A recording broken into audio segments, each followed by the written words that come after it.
최근에 또 뉴스 나온 게 이제 서울 한복판에 신축 분양하는 것들도 미달이 나거나 예, 그렇죠. 네, 미달이 나거나 굉장히 경쟁률이 저조한 네. 것들이 지금 막 곳곳에 네. 나오기 시작하더라고요. 비싼 그렇죠. 거부터. 그렇죠. 네. 정말 저는 상상도 못했습니다. 서울입니다, 서울. 네, 네. 수도권 외곽도 네, 아니에요. 네. 저는 이제 예상을 하고 있었죠. 그래서 미분양이 늘어난다. 그게 이제 그 분야에 집중을 해서 고민을 하고 있었느냐 아니냐의 차이예요. 많은 전문가들은 아마 이런 예상을 한 분들이 거의 없을 거라고 생각이 들어요. 왜냐하면 이분들한테는 분양이라는 요인이 중요 요인이 아니거든요. 그러니까 분양이란 얘기를 집중적으로 한 사람을 제가 한 번도 본 적이 없는 것 같아요. 보통은 입주 물량. 예, 입주 물량만 얘기하지. 근데 입주 물량과 분양을 헷갈려 하는 사람들도 굉장히 많거든요. 근데 이거는 이제 일단 시간차가 어마어마하게 생기죠. 3년 이상 차가 생기는 거예요.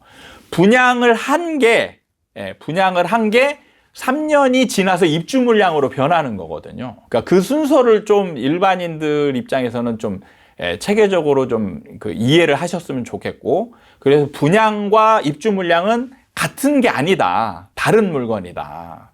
그러니까 같은 물건이지만 이게 좀 설명하기 어려울 수 있는데 같은 물건이지만 다른 물건이에요. 네, 그래서 시간차가 존재하기 때문에 시장에서 시간차는 어마어마하게 중요한 요인이에요.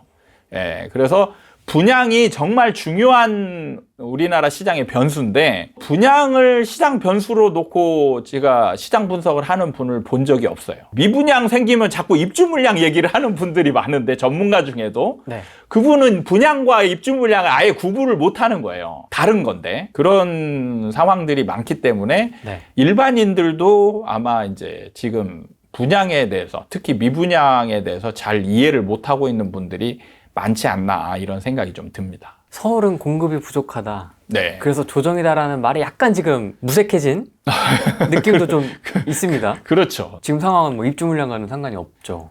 사실 공급에 대해서 너무 편협된 시각을 가지고 있는 것도 문제예요. 대부분의 이제 공급하면 무조건 입주 물량만 떠올리는데 제가 이번 강의를 이제 정규 강의 준비하면서 좀 이제 강조했던 부분이 공급이 진짜 뭐냐 이 부분에 대해서 이제 많은 얘기를 했었는데 이제 우리나라 그 통계치를 보면 이제 거래 원별 그 매매 그 건수가 나와 있는 통계가 있거든요.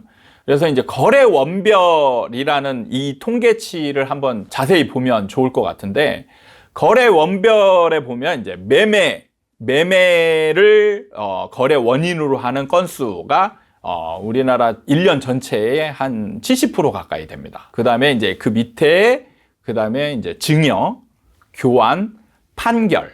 그 다음에 이제 뭐냐면 분양권 전매가 있어요. 그리고 이제 기타가 있어요. 근데 이 비중이 좀 큽니다. 그 분양권 전매는 한 10% 정도 내외고요. 10% 정도 내외고, 한 20% 가까이 되는 게 기타 거래인데, 이게 기타 거래가 뭐냐면, 분양을 받아서 중간에 거래 안 하고 그냥 분양권을 받은 사람이 나중에 입주가 됐을 때 바로 등기를 치는 사람.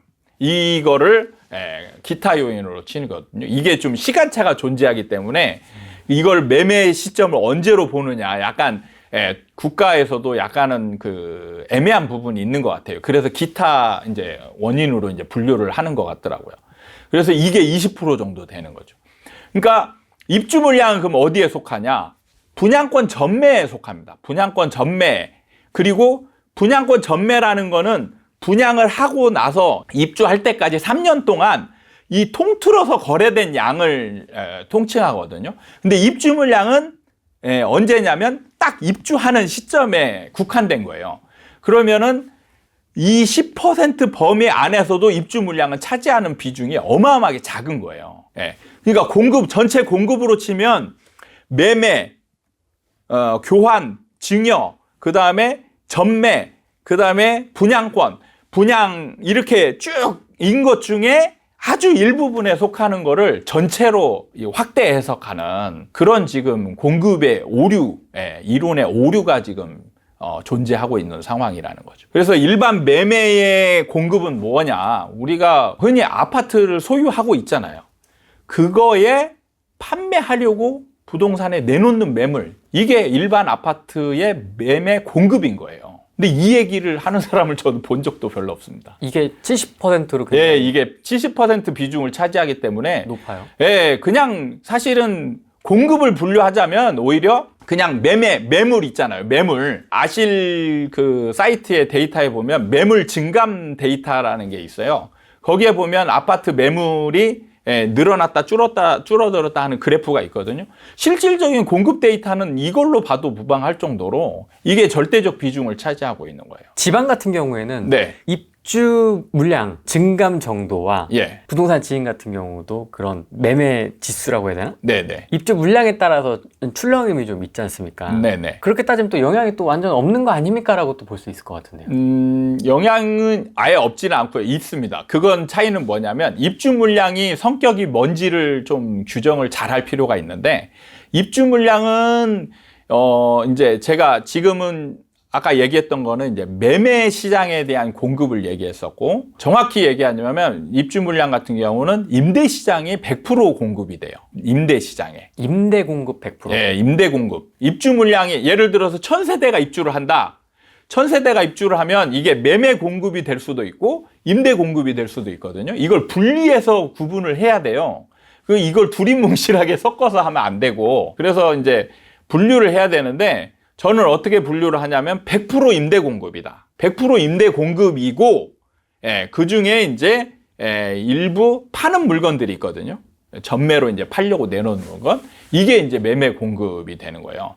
근데 자, 100% 임대 공급이기 때문에 뭘 하냐면, 자, 전세가의 하락 요인이 되는 거예요. 100% 임대 공급이기 때문에 공급이 이제 늘어나는 거잖아요. 없던 집이 새로 생기는 거니까, 수요자는 예를 들어서 그대로 있다. 100명 있는데 갑자기 1000세대가 딱 생기는 거잖아요. 그러면은 공급이 완전 초과 공급 상태가 되는 거죠. 그럼 이걸 다 임대를 맞추려면, 집을 맞추려면 갑자기 시간적으로 세입자가 부족해지기 때문에 전세가가 떨어지는 경향이 있어요. 근데 지방 같은 경우는 이제 서울 수도권에 비해서 어떻게 보면 투기 심리든지 아니면 매매 심리 이런 것들이 좀 약할 수 있거든요. 그래서 전세의 영향을 많이 받아요.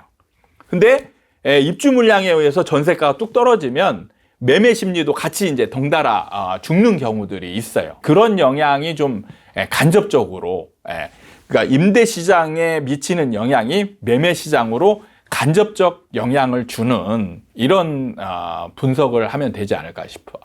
저는 소장님하고 입주 물량하고 전세 얘기할 때가 제일 재밌는 것 같아요.